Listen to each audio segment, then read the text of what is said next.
Joseph fell on his father's face, wept on him, and kissed him.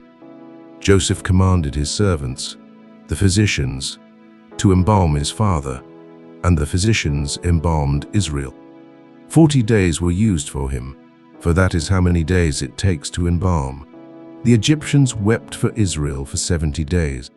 When the days of weeping for him were past, Joseph spoke to Pharaoh's staff, saying, "If now I have found favor in your eyes, please speak in the ears of Pharaoh, saying, My father made me swear, saying, Behold, I am dying. Bury me in my grave which I have dug for myself in the land of Canaan. Now therefore, please let me go up and bury my father, and I will come again." Pharaoh said, "Go up and bury your father, just like he made you swear." Joseph went up to bury his father, and with him went up all the servants of Pharaoh, the elders of his house, all the elders of the land of Egypt, all the house of Joseph, his brothers, and his father's house. Only their little ones, their flocks, and their herds, they left in the land of Goshen. Both chariots and horsemen went up with him. It was a very great company. They came to the threshing floor of Atad, which is beyond the Jordan, and there they lamented with a very great and severe lamentation. He mourned for his father 7 days. When the inhabitants of the land, the Canaanites, saw the mourning in the floor of Atad, they said, "This is a grievous mourning by the Egyptians." Therefore its name was called Abel Mizraim, which is beyond the Jordan. His sons did to him just as he commanded them, for his sons carried him into the land of Canaan and buried him in the cave of the field of Machpelah, which Abraham bought with the field as a possession for a burial site from Ephron the Hittite near Mamre.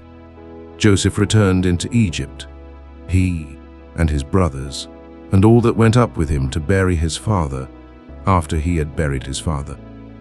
When Joseph's brothers saw that their father was dead, they said, "It may be that Joseph will hate us and will fully pay us back for all the evil which we did to him." They sent a message to Joseph, saying, "Your father commanded before he died, saying, 'You shall tell Joseph, now please forgive the disobedience of your brothers and their sin, because they did evil to you. Now, please forgive the disobedience of the servants of the God of your father.'" Joseph wept when they spoke to him. His brothers also went and fell down before his face, and they said, "Behold, we are your servants." Joseph said to them, "Don't be afraid, for am I in the place of God?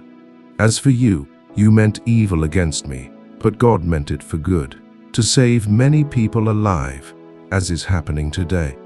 Now therefore don't be afraid. I will provide for you and your little ones." He comforted them and spoke kindly to them. Joseph lived in Egypt, he and his father's house. Joseph lived 110 years.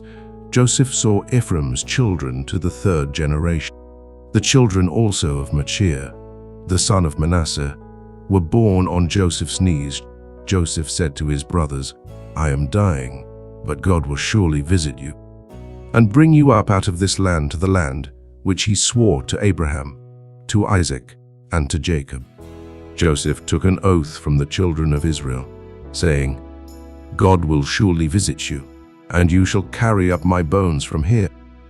So Joseph died, being 110 years old, and they embalmed him, and he was put in a coffin in Egypt.